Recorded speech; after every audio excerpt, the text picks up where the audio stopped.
The following presentation is brought to you by Discovery Education, leading the world of digital and video learning. Discovery Education. Connect to a world of learning.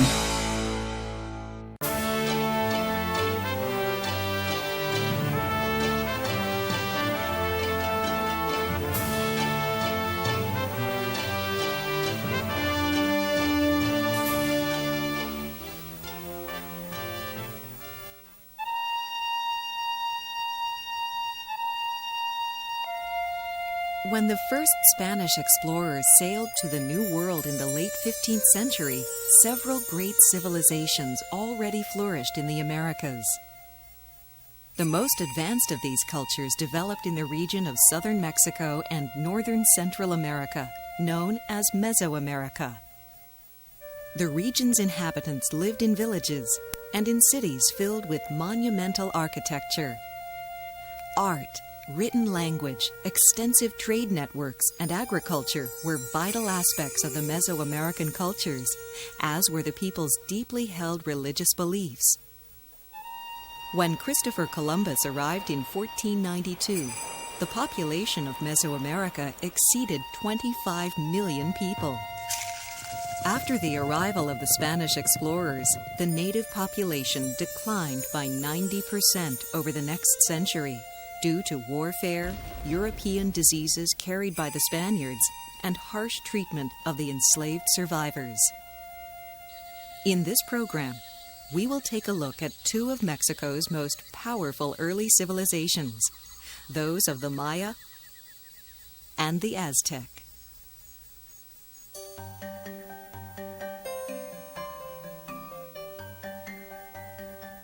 The Mayan civilization originated in southern Mexico about 2,600 years before the beginning of the Common Era and rose to prominence around CE 250, just as the Roman Empire was beginning to collapse in Europe. Mayan culture spread across the area that now includes Mexico's Yucatan Peninsula, Guatemala, and Belize, as well as parts of Honduras and El Salvador. The ancient Maya were renowned for their spectacular murals, architecture, and carvings. Mayan interaction with other Mesoamerican civilizations resulted in a vibrant mingling of cultures. The Teotihuacanos were a group whose culture greatly influenced the Maya. Their city-state of Teotihuacan was the New World's earliest urban center. It was located in the Valley of Mexico, near today's Mexico City. Their people were farmers, traders, and artists, producing intricate ceramics, murals, and tools made of stone. The Maya and other Mesoamericans modeled their city-states, such as Palenque, after the structure of Teotihuacan. Mayan temples, palaces, and government buildings were located in the center of their cities. And as in Teotihuacan, these structures were built of stone that was often beautifully carved and painted. Most inhabitants of a Mayan city-state lived in simple structures that were clustered around the central district. Outdoor markets, much like this one, operated by Guatemalan descendants of the Maya, were held for people to buy and sell food and handcrafted items. One product sold in the markets was maize, or corn, which was the principal crop in Mesoamerica. In fact, maize is a grain that was first domesticated from wild grasses in southern Mexico around 7,000 years ago. Most maize was ground into flour and made into tortillas, which were the mainstay of the Mayan diet. In addition to maize, the Maya and other Mesoamericans raised squash, beans, chili peppers, cotton, and turkeys. At that time, no large domesticated animals were raised for food in this region. The Spanish explorers and colonists later imported cattle, horses, and other types of livestock. The Mayan civilization was extremely advanced in many respects. They utilized a sophisticated system of mathematics and two types of highly accurate calendars. They recorded astronomical data, and their hieroglyphic writing system was the most advanced in Mesoamerica. However, the Maya were not the first Mesoamericans to develop calendars and a written language. The first to do so were the Zapotec people, another of the early Mesoamerican cultures, whose capital city, Monte Alban, lies in the present-day Mexican state of Oaxaca. Mayan writing and calendars show a strong Zapotec influence. 6 centuries ago, Mayan books like this one were commonplace. Today, only 4 survive. The rest were burned by the Spaniards after they conquered Mexico, because they believed the books to be dangerous and subversive documents. Religion and astronomy deeply influenced the daily lives of the Maya, determining even the design and placement of important buildings. Mayans believed that the world went through continual cycles of creation and destruction. Their beliefs offered explanations for the forces of nature and gave a sense of order to their lives. Their priests acted as mediators between the Maya and their gods. Mayan religion centered on ritual sacrifice to appease the gods and keep their world in balance. Ceremonial ball games, played on courts like this, were seen as contests between their mythical hero twins and the gods of death. Mayans believed that pleasing the gods would lead to long lives, good fortune, and plentiful harvests. Mayan city-states were ruled by kings who also sought to appease the gods. One goal in their frequent tribal warfare was to capture rivals for use as sacrificial offerings. They also competed for territory and trade, since trade was another key element of Mayan culture.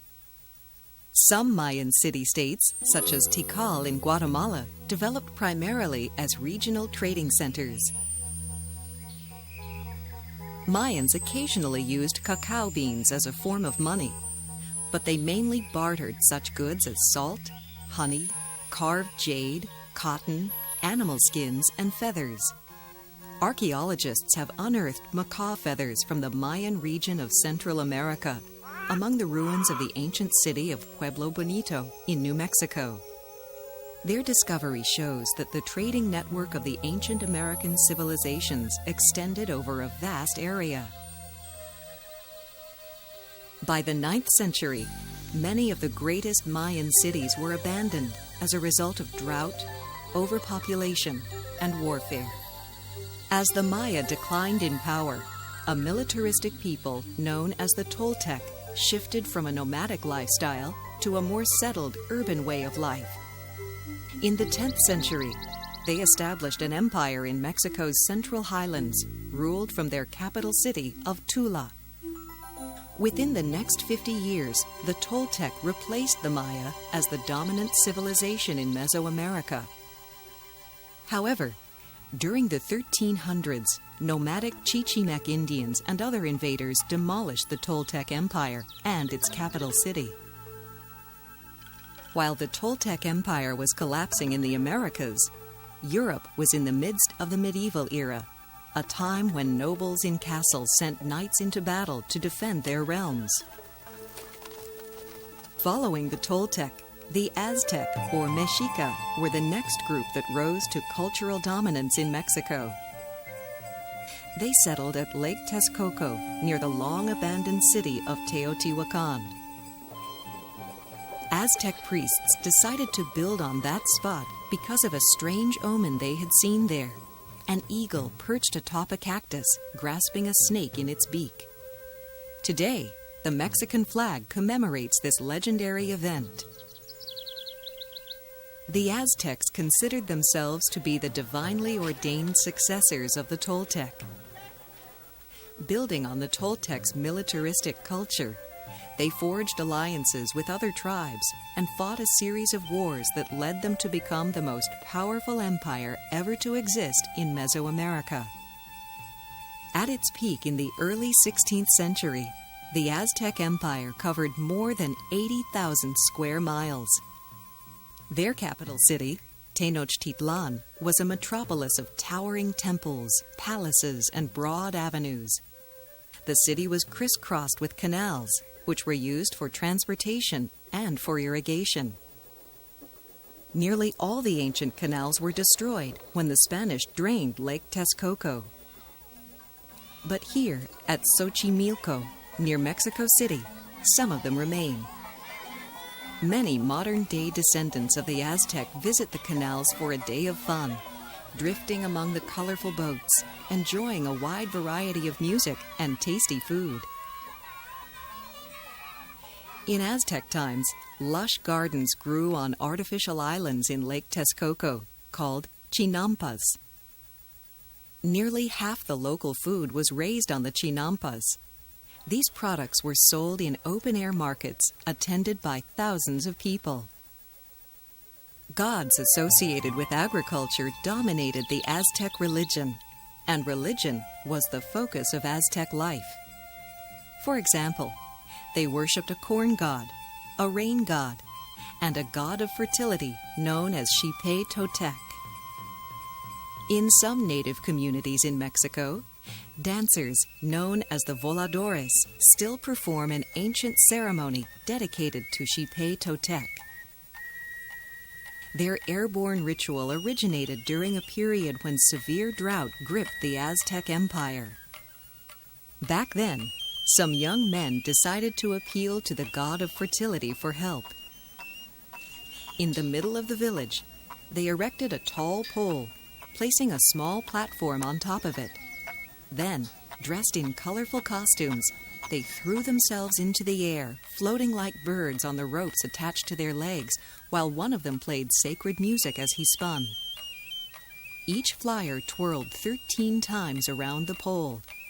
These 52 revolutions represented the number of years in a century on the Aztec's sacred calendar. Legend says the voladores' flying dance pleased Xipe Totec so much that he sent rain to save their crops. In addition to the gods of rain and fertility, the Aztec held the gods of the sun in very high esteem, for they believed that without them, there would be no life on Earth. One Aztec sun god, Tonatu, is pictured on this calendar stone. The Aztec year represented on it consisted of 18 months, each lasting 20 days. Calendars were essential to the Aztec way of life. They believed that certain days were especially favorable for such activities as planting seeds, building houses, or going to war. Aztec priests made offerings to the gods in the hopes that their tribe would be blessed with victories and bountiful harvests. Religious rites were usually performed in temples situated atop pyramids in the sacred districts of the cities. Throughout Mesoamerica, various cultures believed that the gods aided humans only if humans nourished them through religious offerings, including human sacrifice. For the Aztec, this practice was a key element in their religious ceremonies. Most sacrificial victims were captured in wars, but a few were volunteers who were honored and treated with great respect before their ceremonial deaths. While numerous kings ruled the Mayan city-states, the ancient Aztec were governed by a single emperor, whom they called the Great Speaker.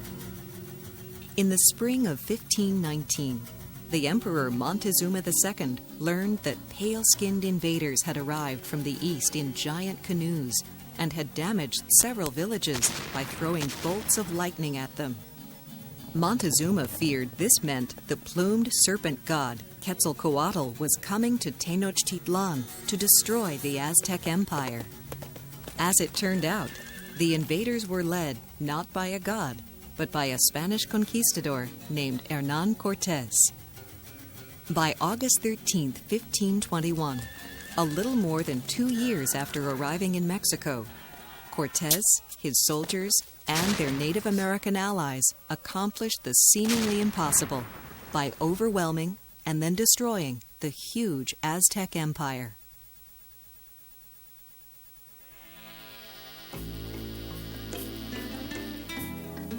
The conquistadors established Mexico City, the capital of the enormous colony of New Spain on the ruins of Tenochtitlan.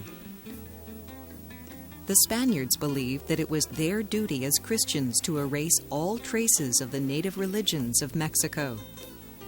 So they executed the Aztec priests and demolished their temples. The Spanish eventually converted most Mesoamericans to Catholicism.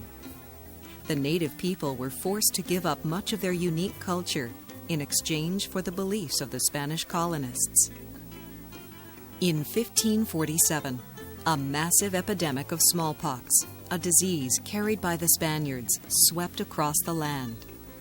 The Native Americans had little natural immunity to the illness, and more than 90% of them died. With the death of so many native people, the culture of Spain spread with little resistance. By the late 16th century, the colony of New Spain had expanded northward into what is today the U.S. state of New Mexico.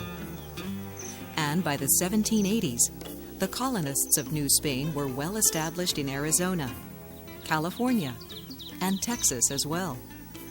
Today, New Spain is only a distant memory, but the explorers, priests, and colonists who participated in its founding are remembered for the radical changes they made in world history by introducing their European culture to the native people of the Americas. The Aztec and the Maya who came before them are remembered for establishing two of the earliest and most influential civilizations in Mesoamerica. They are also remembered for their numerous accomplishments in mathematics, astronomy, architecture, and the arts, as well as for the many rich cultural traditions that are carried on by their descendants today.